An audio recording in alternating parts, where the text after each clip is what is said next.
하겠습니다. 기술혁신 주기가 짧아지면서 원천, 응용, 상용화 기술 간의 전통적 구분도, 부처 간 경계도 희미해졌습니다. 개발된 기술이 시장에 선보일 수 있도록 각 부처가 머리를 맞대 규제를 해소하고 실증과 보급에 함께 매진하겠습니다. 우리 사업, 우리 부라는 말 대신에 우리나라 차원에서 기업과 산업의 진짜 성장을 뒷받침하겠습니다. 이상 보고를 마칩니다. 네, 차관님 감사합니다. 세 번째로 정경 보건복지부 장관 조사 발표에 드리겠습니다. 2026년 보건복지부 R&D 추진 전략을 말씀드리겠습니다. 슬라이드 번호로 23번입니다. 보건의료 R&D 현 주소입니다. 보건의료 R&D는 감염병, 기후위기, 자살 등 보건위기로부터 국민 생명과 건강을 지키는 수단입니다. 디지털 의료, 맞춤형 의료 등 의료 패러다임 변화를 선도하고 글로벌 보건의료 산업 시장의 선점과 기술 주권을 확보하기 위해 중요한 자산입니다. 주요 성과로는 보건의료 기술 수준을 향상시켰으며 세계 3위의 의약품 파이프라인을 보유하고 있습니다. 후보물질 발굴, 임상 지원 등을 통해 항암 신약의 미국 FDA 승인을 획득하고 시장에 진출하였습니다. AI 기반 진단 솔루션의 글로벌 진출을 본격화하였습니다. 또한 임상 연구로 치료 효과를 높이고 의료비는 절감하였습니다. 23번 슬라이드입니다. 현장의 목소리입니다. 건강 격차 해소 등 국민이 체감할 수 있는 성과 창출, 보건의료 데이터의 개방과 활용, 신기술의 규제 개선 등의 요구가 있었습니다. AI 기술은 신약 개발 가속화, 의료기기의 신속 정확화, 의료 서비스 품질 향상 등 의료 패러다임의 대전환을 가지고 오고 있습니다. 25쪽 슬라이드입니다.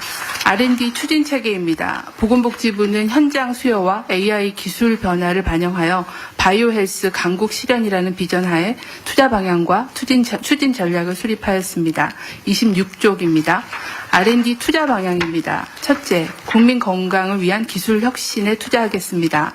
암, 치매, 희귀질환 등 진단 치료 기술 개발과 지역의료 격차 해소, 자살, 마약, 저출산 등 사회문제 해결, 팬데믹 대응 기술 개발을 지원하겠습니다. 둘째, 바이오 헬스 미래 성장 동력을 확보하겠습니다. 신약 유망 파이프라인을 확보하고 수술 로봇 등 혁신 의료기기 시장을 선점하겠습니다. 유전자, 세포 치료제 등 첨단 재생 의료 기술 개발과 함께 항암 백신 등 초격차 기술 확보를 위한 도전적 연구에 투자하겠습니다. 27쪽입니다. 셋째, AI 기반으로 의료를 혁신하겠습니다. 높은 품질의 보건의료 데이터 구축을 통해 필수 의료, 신약 개발, 의료 현장을 변화시키고 이를 이끌 AI 융합 인재를 양성하겠습니다. 넷째, 의사과학자, 연구중심 병원, 중개 임상 연구 인프라를 구축하여 의료 현장의 수요와 R&D 성과를 연계하겠습니다. 28쪽입니다. 3대 추진 전략입니다. 첫째, 현장 체감도가 높은 분야로 AI 신약 등 미래 유망 기술에 집중 투자하고 현장 수요 기반의 보건의료 R&D 로드맵을 수립하겠습니다. 둘째, 시장의 진입을 가속화하겠습니다. 사업화 전략에 따라 전 주기를 지원하고 병원 기반으로 연구 성과를 실증하고 우수 기술에 투자가 연계되도록 하겠습니다. 셋째, 걸림돌 없는 연구 생태계를 조성하겠습니다. 범부처 거버넌스를 통해 선제적으로 규제를 발굴하여 혁신하겠습니다. 보건의료 데이터를 안전하게 활용할 수 있는 환경을 만들겠습니다. 감사합니다. 네, 감사합니다. 네 번째로 한성숙 중소벤처기업부 장관님 발표 부탁드리겠습니다.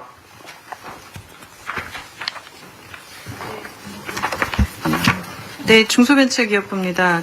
중소기업하고 벤처기업 스타트업은 R&D를 통해서 국가 경제에 기여해 왔습니다. 보시는 것처럼 최근 5년간 R&D를 통해서 발생한 매출이 22조 원, 고용을 17만 명의 경제적 기술적 성과를 거두고 AI, 바이오, 의료 분야에서도 세계 인류 상품을 다수 배출했습니다. 다음 페이지입니다.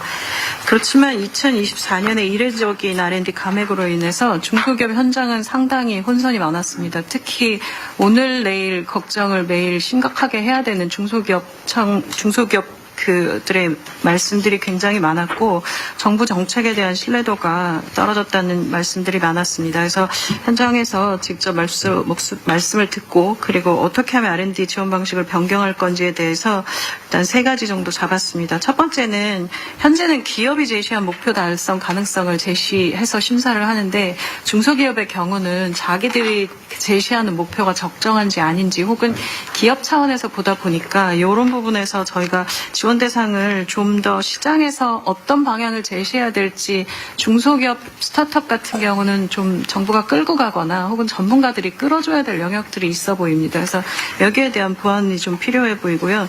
두 번째는 중소기업들이 그 스스로 연구개발을 할 수 없기 때문에 출연연에서 개발한 연구기술들이 무엇이 있는지를 좀 보고 이것을 거래하거나 하는 부분에 대한 부분이 필요해 봅니다. 아까 대통령 말씀하신 기술 거래 관련된 부분에서 중소기업은 훨씬 더 중요하다는 생각이 들고요.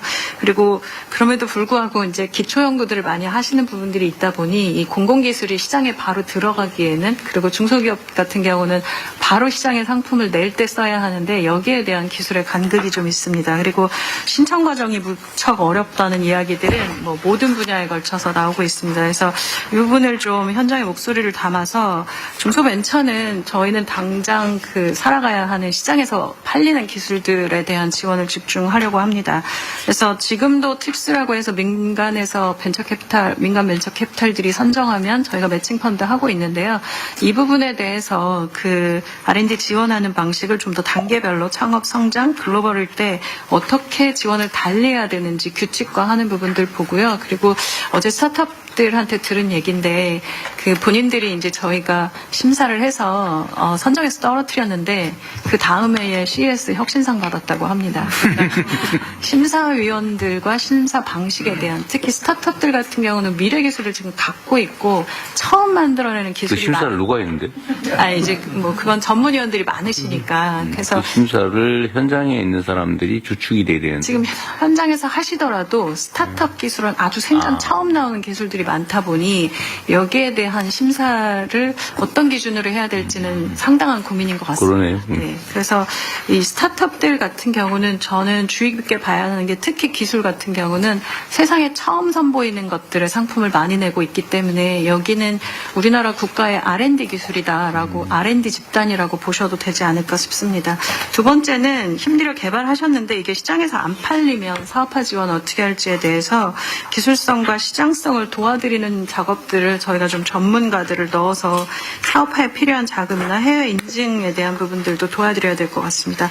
마지막으로는 AI를 활용해서 지금 현재 그 K탑이라고 해서 AI가 그 수많은 이제 너무 지원 사업들이 많이 들어오다 보니 이걸 AI로 평가를 사전에 하는 작업들을 좀 개발해 왔습니다. 그래서 기술 보험에서 잘하고 있는 이 부분들을 좀 더 디벨롭을 해서 맞춤형 서비스를 좀 지원하려고 하고요. 그리고 또 하나는 중소기업들이 도대체 정부가 이야기하는 이 용어들이 너무 어려워서 잘 모르겠다고 하는 이 신청 과정에서 벌어지는 문제들 그리고 사업계획서에 개요를 쓰느라고 버리는 시간이 너무 좀 길다. 100페이지 정도 뭐 이런 부분들 내야 되는 거 이런 부분들은 좀 더 단순화할 예정입니다. 그리고 기술 거래 정보를 하나 모아서 중소기업이 필요로 하는 기술을 거래할 수 있는 기술 거래 통합 포털을 지금 만들어져 있는데 이 부분은 이제부터 더 활성화시켜야 된다고 생각합니다.